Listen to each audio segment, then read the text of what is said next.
Una, magandang gabi po sa inyong lahat. Magandang gabi po sa ating mga kagalang-galang na mga bisita o mga tagapagsalita. Ako, pag nakita ko sa camera, dadami na po kaaway ko kaya iwasan ko sana. Maraming salamat sa pagkakataon. Pero anyway, hindi ako ready at hindi naman talaga ako nagustuhan. Ako po ay magtatanong. But yeah, anyway, thank you so much sa inyong lahat. Binigyan na rin ako ng pagkakataon.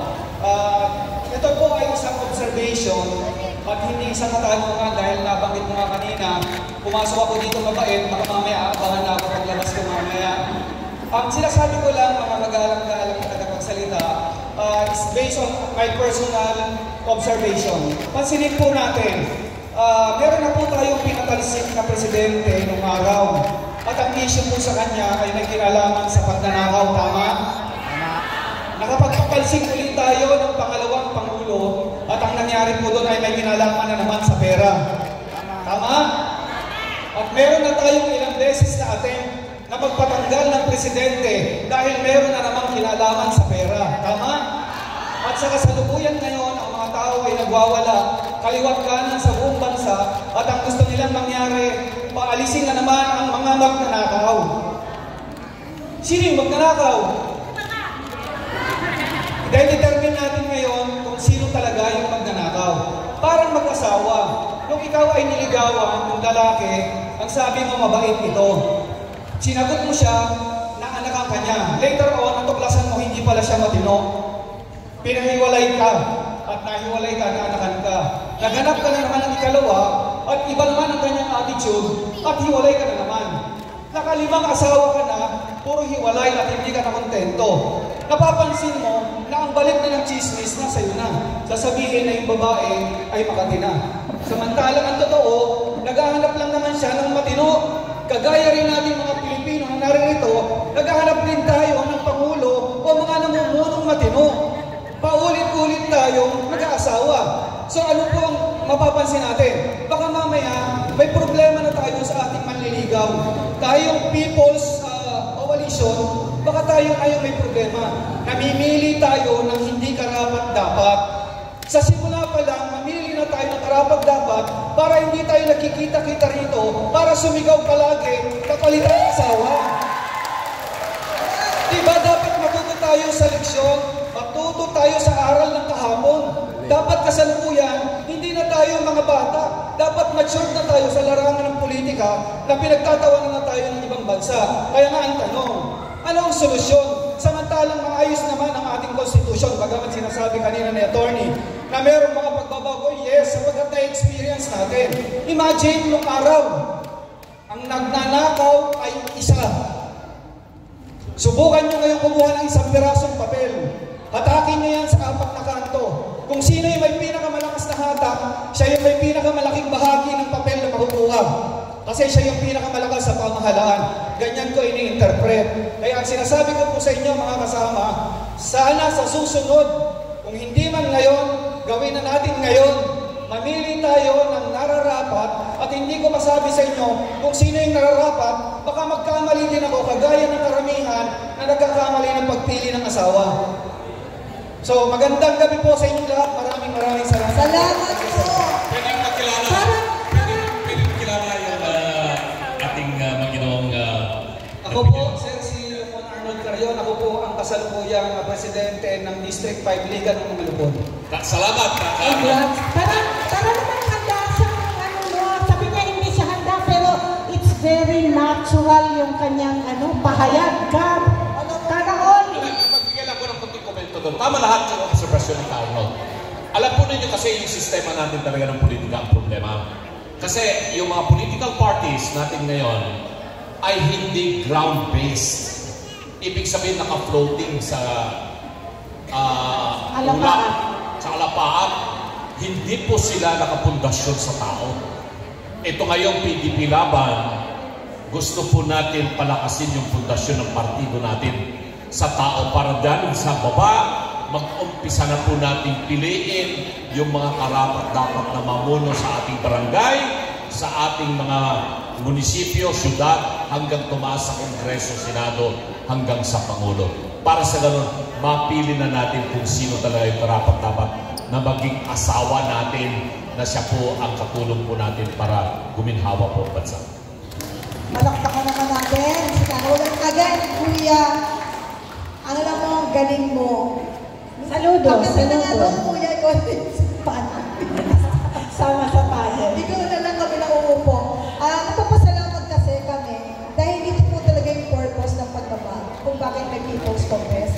Ang madinig po at tinig ng bawat isa. Dahil ang laban namin ay hindi laban ng individual na tao, hindi laban ni Ka-Asra, laban ni Ka-Penny, kundi laban ng sambayan ng Pilipino.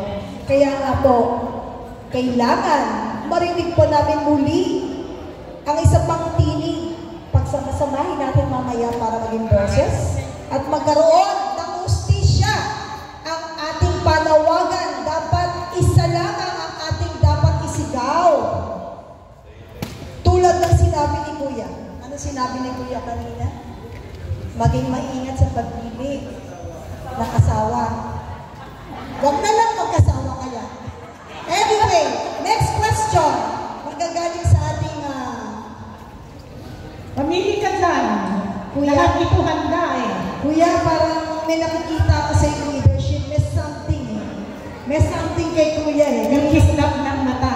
Parang nakita ko dito yung ano eh. Pero hindi naman siguro ito congressman. No? Parang ang datingan eh, si congressman. Kuya, magandang hapon po. Baka pwede naman Magbigay ng kuro-kuro. Kuro-kuro na alam ninyo ang bagyo bilang Pilipino na makatutulong sa ating mga kababayan. Kuya, magpakilala. Taga-North Fairview po ako, PC.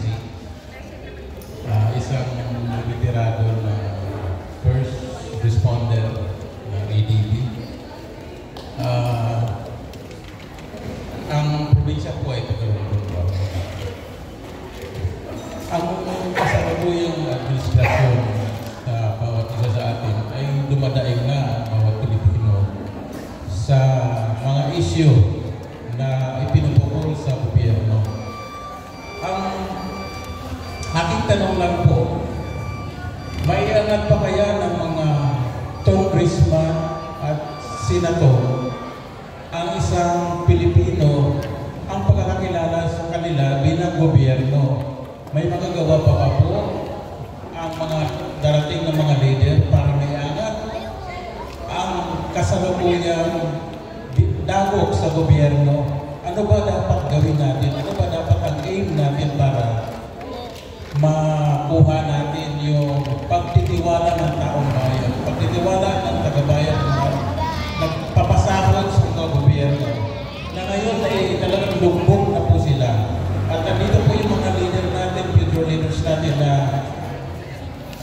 ano kaya ang maitulong o ano kaya ang mga prinsipyo ng darating na mga leader na para maiangat pa nila ang kanilang imahinasyon, yung tinatawag na transparency, pagtitiwala ng mga tagabayan ng buwis na nagpapasweldo sa kanila. Meron pa kaya magagawa ngayon sa kasalukuyan?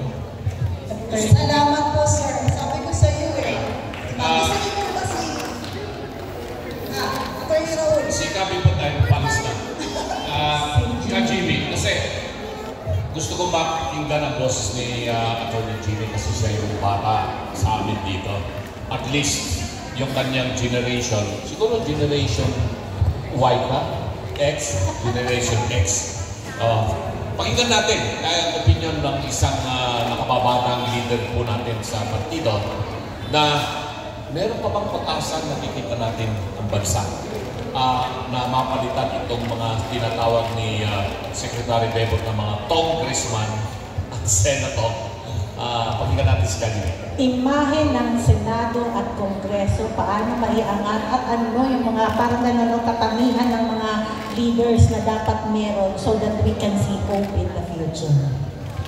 Meron po kasi akong nakikitang long-term tsaka short-term na mga solusyon sa inyong tanong. Yung long-term po, napakalinaw, kailangan talaga natin ng overhaul ng ating konstitusyon. Kasi po may mali talaga. Pero bago tayo umabot sa napakahabang diskusyon ng constitutional reform na alam mo i-discuss ni Atty. Raul Lambino, meron po tayong short-term na problema. Kaya po tayo nagpupulong, ha? Uulitin ko po yung sinabi ko kanina. Meron tayong short-term na problema. And it is this. Meron pong nagaganap na extraordinary corruption. Hindi ordinary.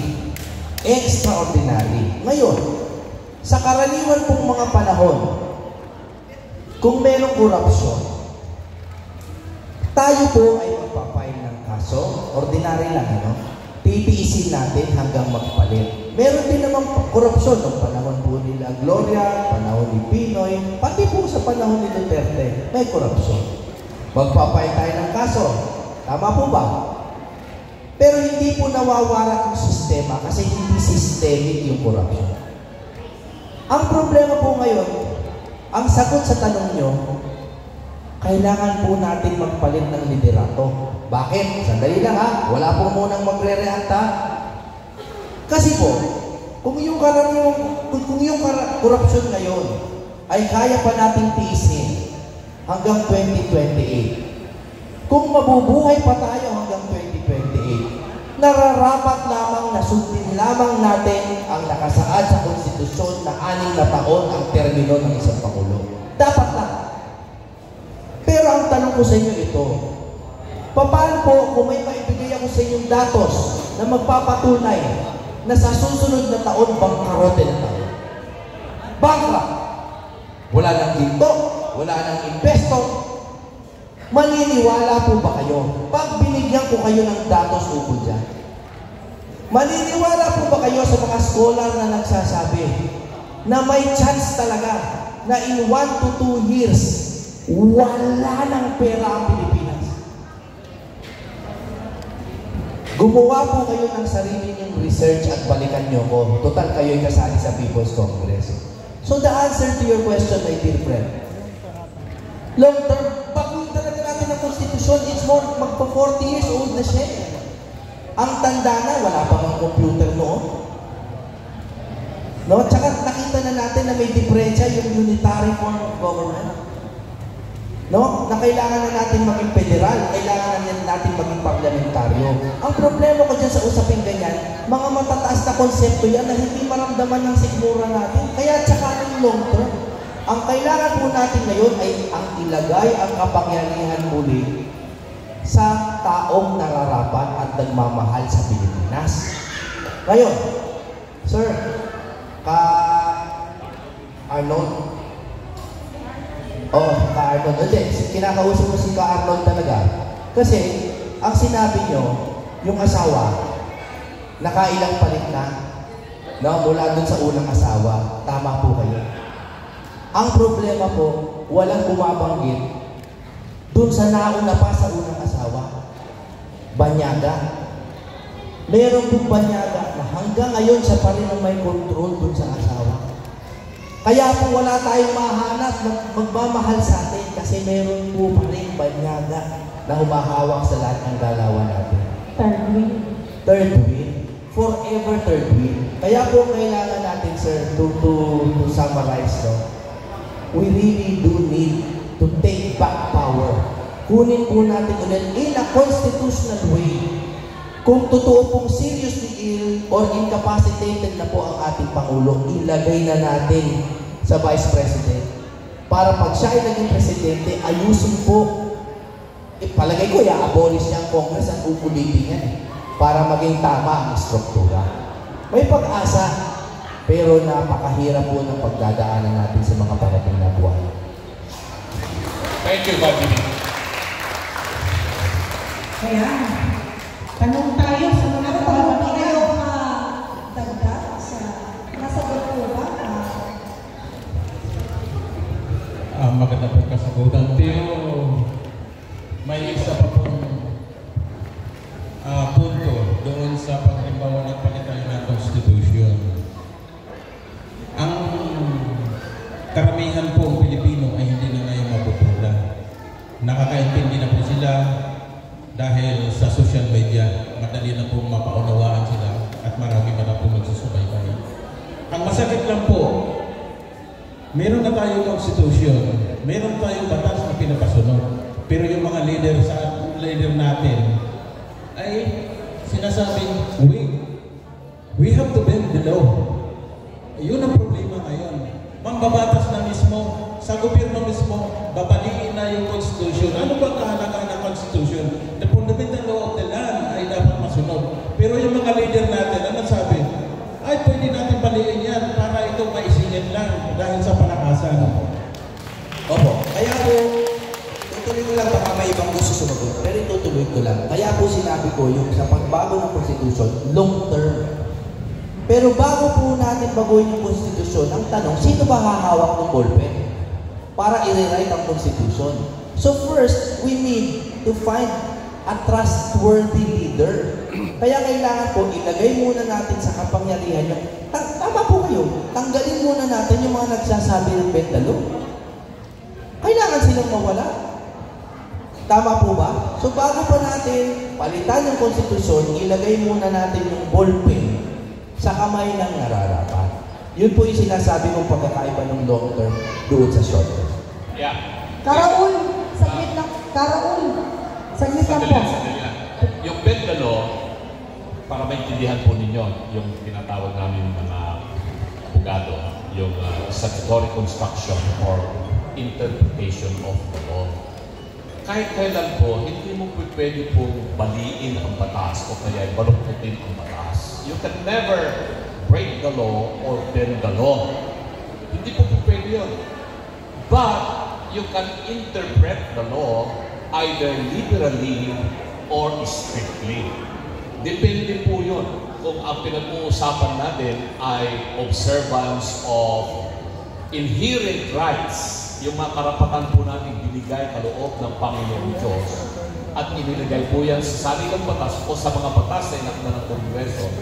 Lahat po ng interpretasyon patungkol sa karapatan natin na minana natin sa Panginoong Diyos must be literally construed in our favor.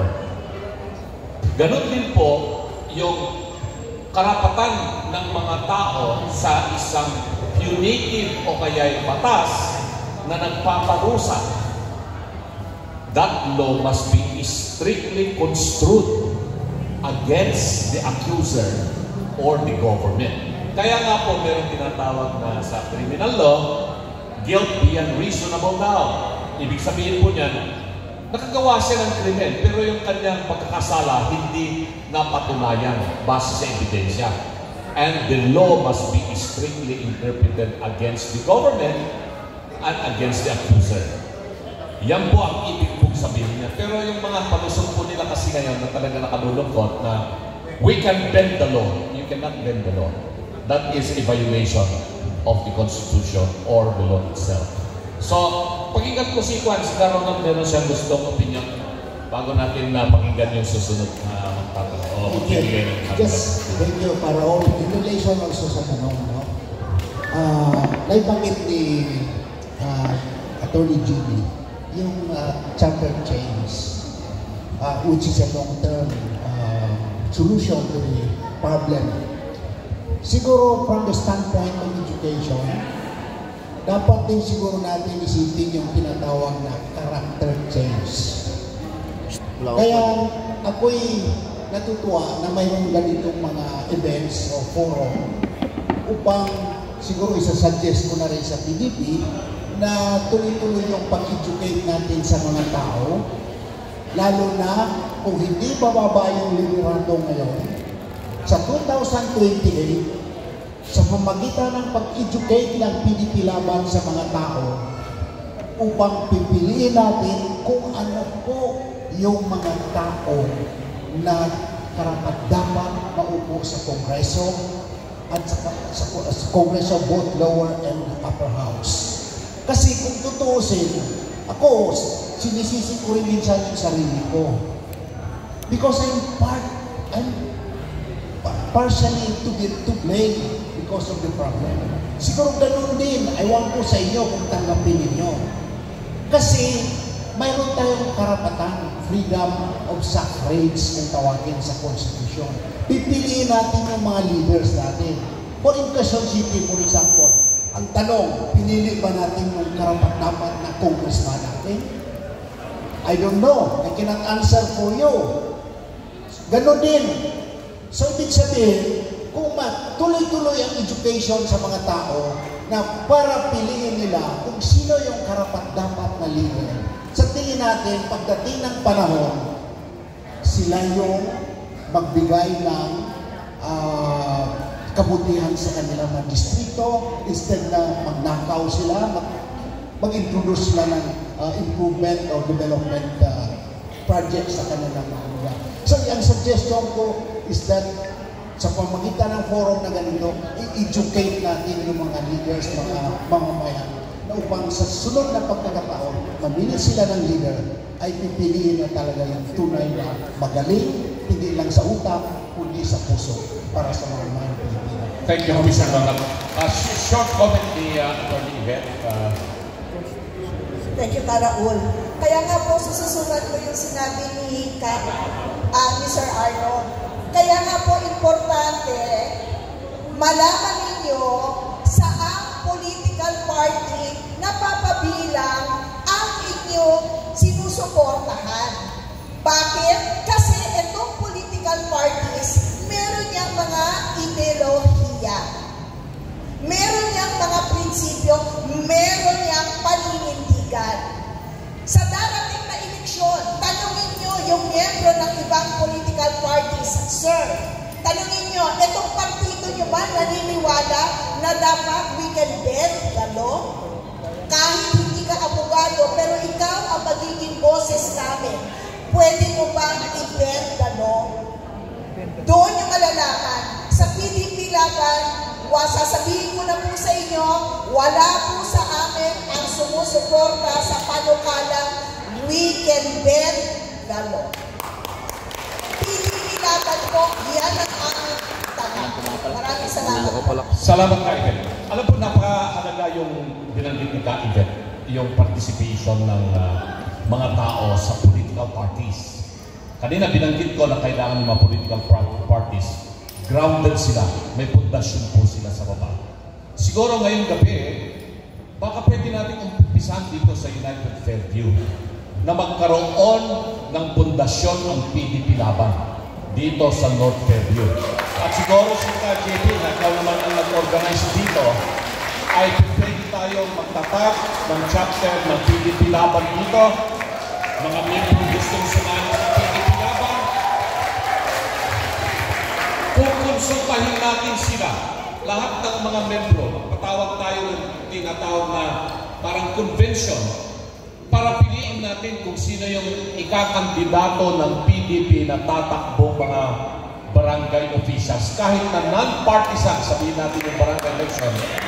Non-partisan kasi hindi nyo kailangan magkaroon ng Certificate of Nomination and Acceptance na galing sa partido para makapag-file kayo ng Certificate of Candidacy ninyo.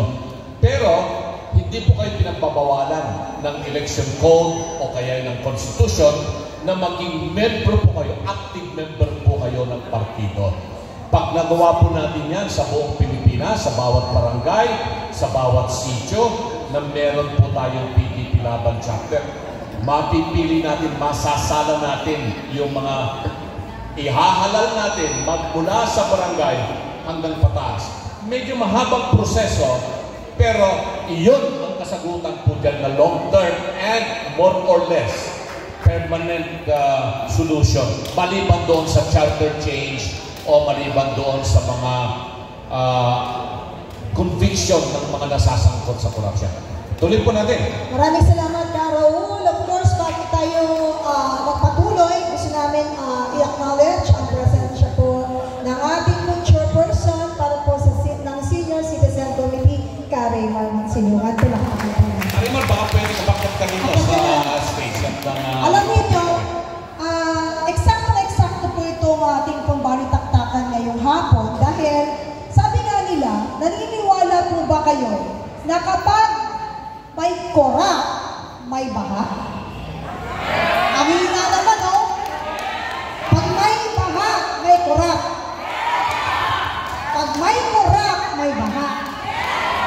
Okay.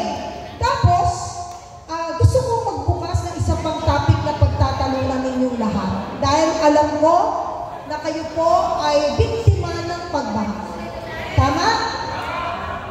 Sabi nila, narinig ko sa isa pong news, na sa lahat po ng distrito, sa lugar ng Quezon City, nag-iisa ang Distrito 5 na walang kaso sa pagbaha. Wala na pong korupsyon sa flood control. Meron po? Alam niyo kung bakit alam namin? Siyempre po si KJP, umuulan pa lang nakikita ko, hinahanda na ng Barangay North Fairview yung mga pang-rescue. Yan ang galing gobyerno na budget para sa inyong paghahanda. Diba? Meron po ba tayong budget sa flood control? Ginamit po ba ng tama?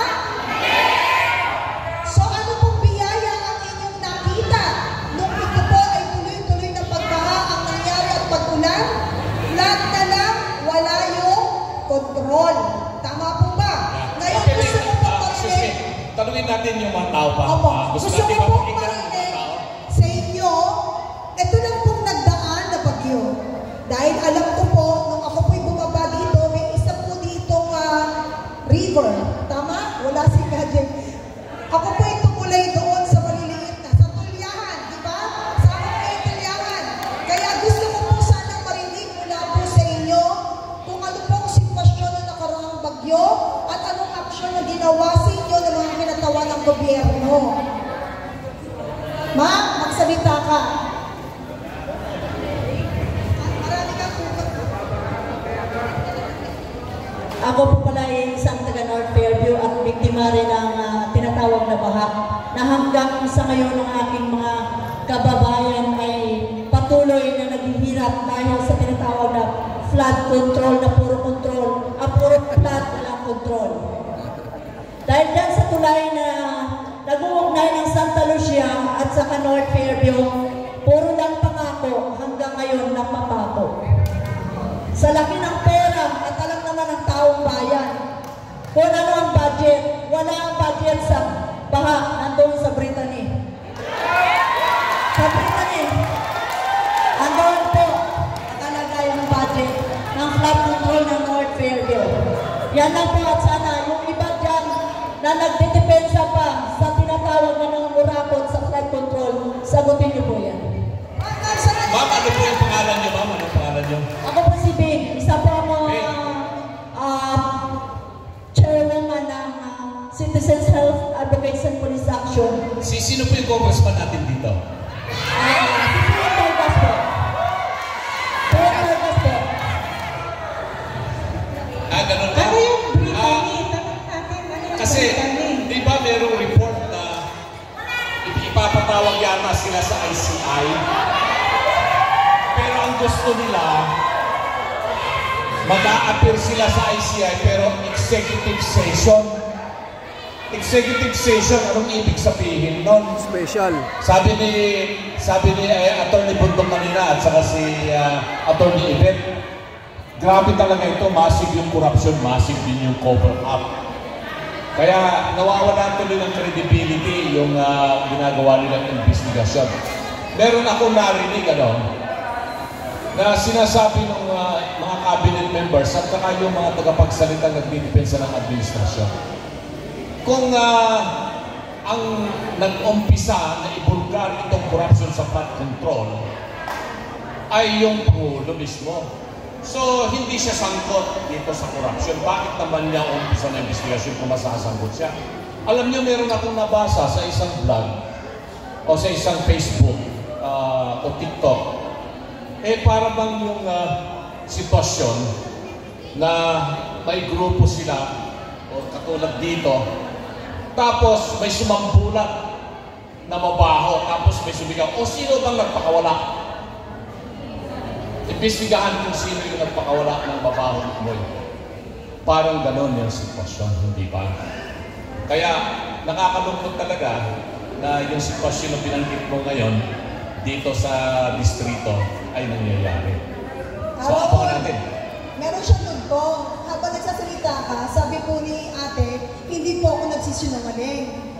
Meron po ako narinig dun sa kaliwa, sabi nila, ano bang meron sa Brittany? Ba't nabanggit ni ate? Pakinggan na natin, ano bang meron doon sa Brittany? Pakinggan na natin, ate, for transparency, para hindi maging marites. At ano bang meron doon? Meron sa Brittany, ba't nabanggit ninyo? Kasi mayroong mga official na nagsasabing wala daw pong project si Diskaya dito sa District 5. Pero meron po. Meron siya project. Meron po yan. Alam nila po yan. Alam din po ng mga official ng ating gobyerno dyan na nakasako po sa Quezon City po. So, tama pa na yung sinasabi ni Diskaya na may investigation doon po yan at alam naman natin na may report po yan. Meron siyang project at meron siyang... Naka-alam yan naka-news. Nako. Karawan, katugtungan ko lang, ano po masasabi ninyo sa naging news 2 days ago na sinasabi na ang pinakamalinis at wala pong bahid na distrito sa kabuuan po ng Quezon City at wala pong question pagdating sa mga flood control budget ay ang Distrito 5. Totoo po ba ito? Nagtataka po ako, yung Brittany po ba ay parte ng Distrito 5? Parte po ng Distrito 5 ang Brittany po. Malaki pong issue. Yeah. Hindi po yan marites Tayo po dito ay nagbibigay ng freedom of expression. May gusto po bang freedom of speech. Hindi. Baka may gusto sumusog sa sinasabi ni ate. So, yun pa yung mga gusto pang magsalita at magsabi na... Ito si ate. Dito kasi maingay dito kanina. Dito tayo. May mga cheer. Ate. Bigyan natin ng yung billboard, ate.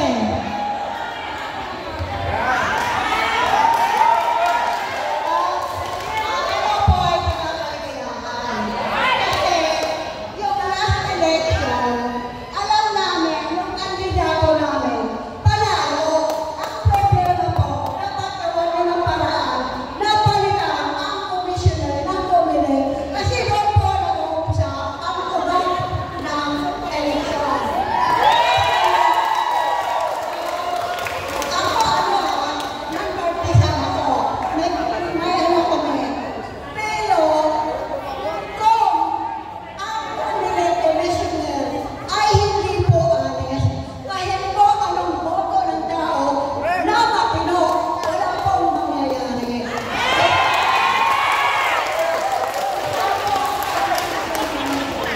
Nakatama po kayo. Komentaryo, Comelec, iso. Alam po na, ako rin po ay umikot sa Quezon City, nag-motor team po ako rito at ramdam na ramdam ko po yung mainit na pagtanggap sa amin ng tao rito sa Arroyo, sa North Fairview, sa buong Quezon City. At magtataka rin po kami kasi sa sarili naming survey sa partido, maganda naman yung kinalabasan ng reaksyon ng mga tao sa amin. Pero paglabas po ng resulta ng halalan, nakagugulat po na napakalayo po ng nangyari na kwan. At talaga po yun ang rason kung bakit kami, si Atty. Jimmy, at yung mga iba pang mga kasamahan po natin sa PDP Laban at tumakbo na nakarang halalan, ay sumulat po kami sa Senado at nagsampa rin ang kaso sa Supreme Court ng patungkol po dyan. Hindi naman po kami nagpo-protesta. Para lang gusto nating maliwanagan, ano ba talaga itong ginamit nilang mga sistema o iskema para po sila ay paniwalaan ng taong bayan. So, marami po tayo mga political reforms na. Excited si ate magtanong. Pakalayo ko po na ate, ha? Magandang gabi po. Ako po si Maria Teresa Minifante. Isa po akong volunteer ni Kagawad JB. Hindi ko po masabing volunteer ng barangay kasi si Kagawad JB lang po ang tumatangkilik sa amin. Hindi ang itatanong ko lang po is sa inyo pong palagay sa mga nagdaang presidente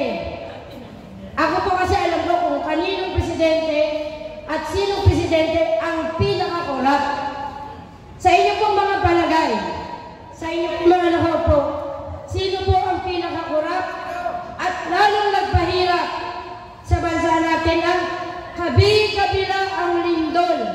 Sa totohanan lang po, sutin ako. Simula nung lumabas ang Diskaya na yan, sunod-sunod na lindol na. Bakit? Lumabas yung mga tuwaya.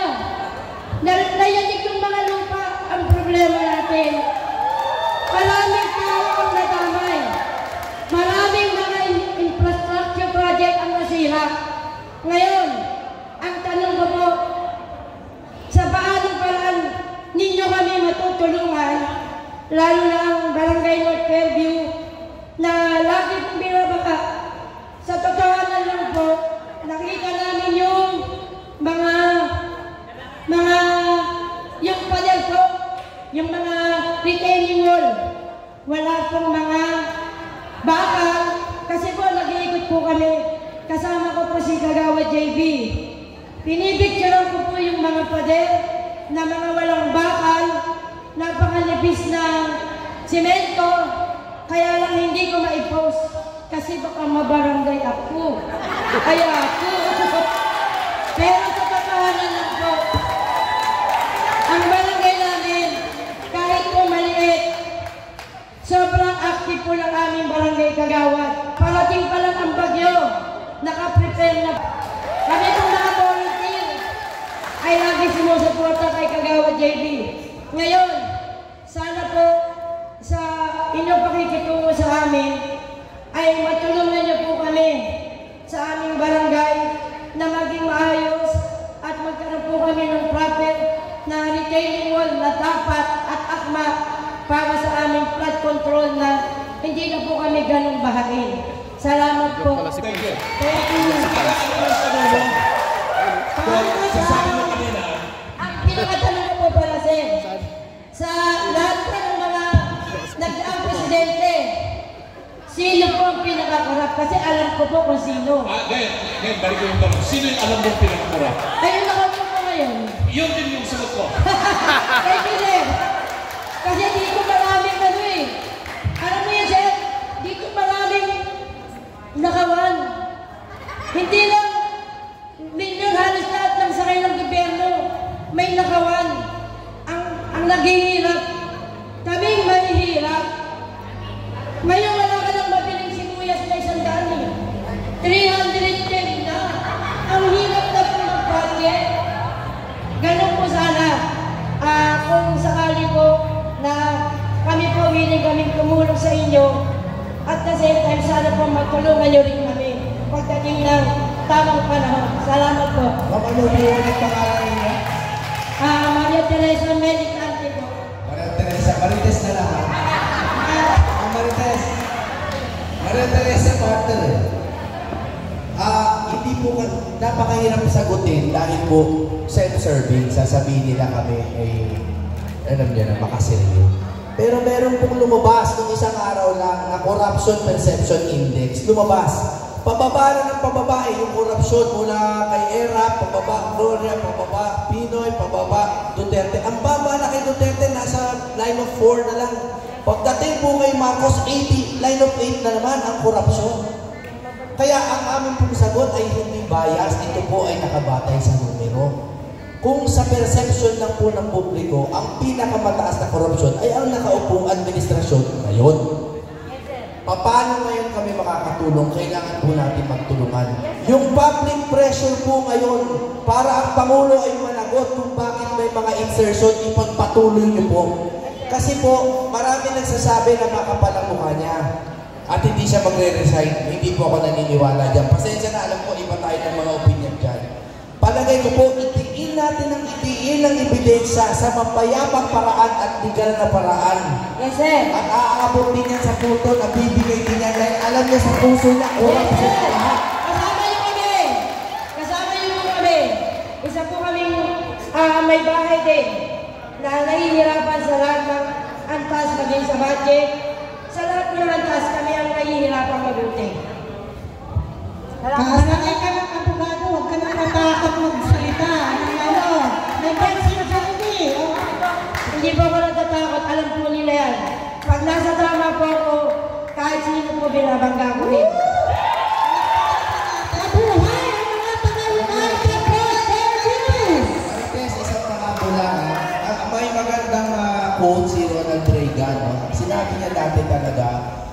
demokrasya daw, Tagalogin mo, ang demokrasya daw ay araw-araw pinaglalaban. Araw-araw. Kasi po kuminsan talaga nalulusutan tayo sa isang budget session lang, biglang nanakawan na tayo. Kaya ang sa akin po, ang dasal ko ngayon, within legal means, sana po talaga mapalitan na ang liderato ng Pilipinas. Thank you, Atty. Jimmy Bondo. Kanina pa po meron dito may violent reaction. Nagkakaroon talaga si Atty. Raul, si Atty. Jimmy Bondo. Talagang napupumiglas siya. Gusto niya magsalita. Ate. Magandang gabi po. Ako po si Salvary Perme from Payatas, Quezon City, District 2. Ang tanong ko po ay para po kay Atty. Jimmy Bondo. Attorney, sa totoo lang, andito na po tayo sa tuktok na kung saan dadamputin na lang po natin yung mastermind na nakawan sa ating bansa. Andyan na po di ba? Sinabi na, dinuro na, ang problema, pinipilit po ng mga kaalyado na tatakpan yung ginagawa. So ang tanong ko po, ano pong dapat natin gawin para po tuluyang idiin yung mga buhaya sa gobyerno natin? Sa totoo lang, andyan na po Sa bibig na po Sa bibig na po Sino yung mastermind ng korupsyon? Attorney, itinuro na po. Isa lang po. Si Romualdez at saka si Marcos. Andyan na po sa bibig ng buhaya. Tutuklawin na lang po. Iniiwas pa. Di po ba? Alam po niyo, yun ay alam na ng sambayan ng Pilipinas. Katulad ng binanggit kanina, dahil sa social media, hindi na talaga maloloko ang taong bayan. At alam na kung sino talaga ang may pinakamalaking pananagutan. Pero, pinagtatakpan at pinagtatakpan. Kaya dito po tayo ngayon dito sa People's Consultative Assembly natin. Para magkaroon tayo ng hakbang na legal. Ano po pangalan nila? Salvary Perme from District 2. Salve. Salve. Natutunan kong maaga to, na do not change a winning game. No? Sabi nyo, nandiyan na tayo sa tuktok Pipitasin na, tama po ba? Paano po ba tayo nakarating dito? Dahil dito sa ginagawa natin, tuloy-tuloy tayo naghahanap ng ebidensya, tuloy-tuloy tayo nagpa-public pressure po sa mga kinauukulan. Bakit po natin papaguhin? Huwag natin paguhin. Diinan lang natin ang diinan. Dahil po, ito po ang danger sa November 30. Ako po nananawagan po ako sa inyo, hindi ako naninira. Pero yung November 30, meron po akong duda dyan. Hindi po ako natatakot magsalita. I believe in the right of the people to peaceably assemble, to petition the government for redress of grievances. O kaya nasa konstitusyon yan. Pero po, hindi lahat ng rally magkakatulad. May mga rally po na hindi malilinis ang intensyon at ang mga gumagalaw ay may mga maduduming intensyon. Hindi ko po sinasabing sila yon, pero pwede.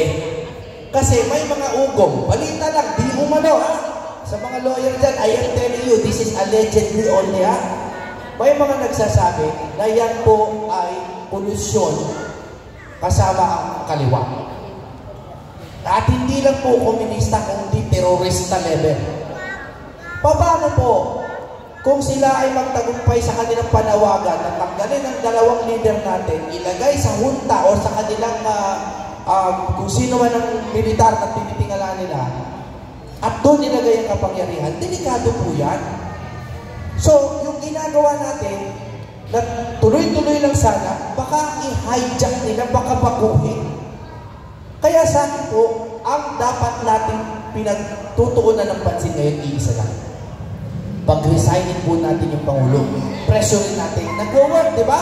Gumagana. Sabi nyo, nandiyan na tayo sa tuktok. Wala kayo. Tuloy natin ang ituloy. No? At dapat, sumunod tayo sa constitutional succession, si VP ang ipalit. Huwag po kayo pumayag sa kahit ano pang option. There is no other legal option. Huwag na yung mga hunta-hunta na yan kasi hindi natin alam kung kanino mapupunta kapangyarihan yan. Tanggalin po natin sa legal na paraan si BBM, ilagay si Sara. Ayan, dito tayo kasi si Sara nagigigil.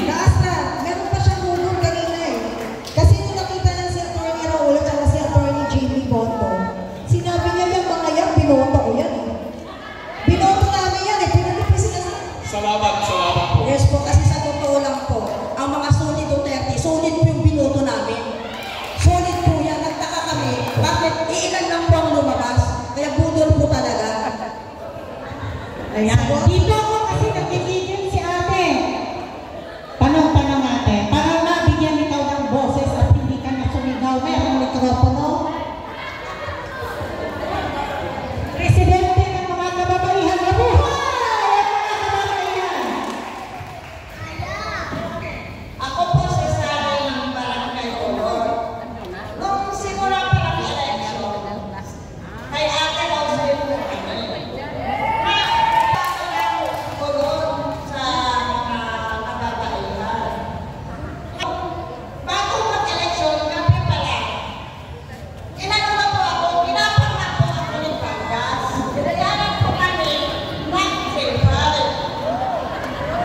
Pero tinagpan po namin ang pera kasi pera naman namin yun.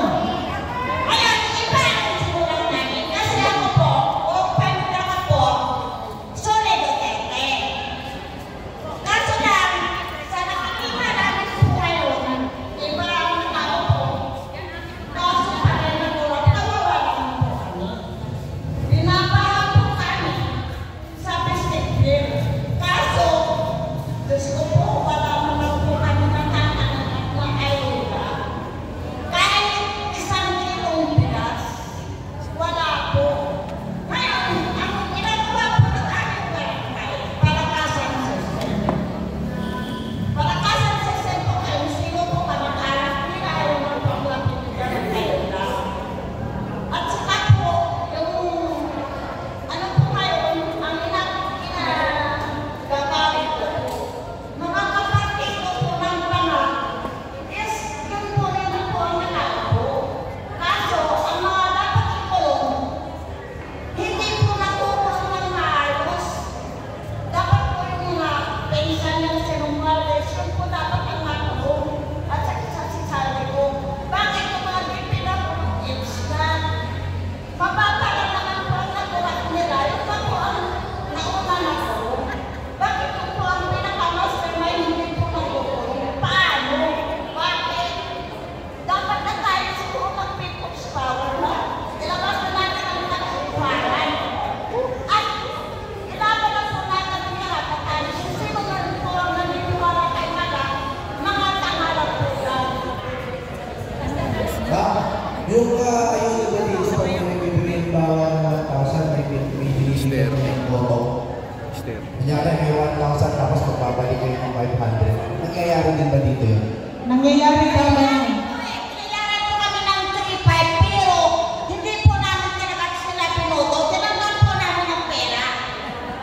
Yung kinakaltas daw, example, 10,000 dapat, tapos pagbigay ng 10,000, yung nasa ayuda ito ha, so pagbigay ng 10,000, nagiging 5,000 na lang dahil pinapabalik sa inyo. Nangyayari ba yun dito? Hindi naman po kinuha kasi hindi naman po nila alam na hindi sila ang pinuto namin. Okay, sige. Anyway, alam niyo po, uulitin ko lang pero intindihin ko po yung importansya ng sinabi ko kanina. Sana po, huwag kayong magsawa. Tingnan niyo po ito ha. Ang sinasabi niyo sa eleksyon, hawak ng COMELEC. Tama po ba? Na parang kahit anong iboto mo, hindi naman lalabas yung sinulat ninyo. Tama po? Yun ang hinala niyo, di ba? Okay. Ayun po, sino ang ombudsman? Si Rimulya, tama? So, meron po bang kaso sa palagay nyo na laban sa Pangulo o kay Romualdez na uunlad dyan? Wala din, di ba? Kasi po, hinawakan na nila lahat ng sangay ng gobyerno. Ang congressman ninyo, malamang, kapartido yan ng Pangulo, tama? Pag may ginawang mali yan, matatanggal ba yan? Hindi, di ba? Okay. Ito po yung dinidiin ko kung bakit. Paltan po natin ang COMELEC chair. May mangyayari bang pagbabago? Wala po. Papaltan lang yan ng iba. Okay? Itong mga investigation na to, kunyari may mga kasuhan, palagay niyo po ba mapapasa atin ang kapangyarihan? Hindi pa rin lang. Tama po ba? Hindi, di ba? Okay. Kaya po sinasabi ko sa inyo kung bakit napaka-importante ng sinasabi ko kanina, kailangan po natin, kung talaga namang wala na tayong tiwala sa Pangulo, kailangan na natin siyang ipag-resign. Dahil po, People power daw.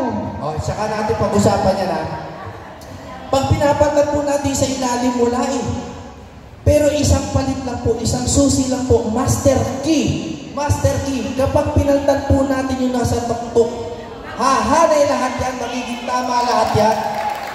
Matatakot ang COMELEC, maglalagay tayo ng tamang tao dyan. DPWH, maglalagay tayo ng tamang sekretary, and so on and so forth. Mag-focus po tayo sa kaya natin gawin, palitan natin ang tuktok. Tama. Pabor po ba kayo sa binunggahi ni Atty. Jimmy Bongo?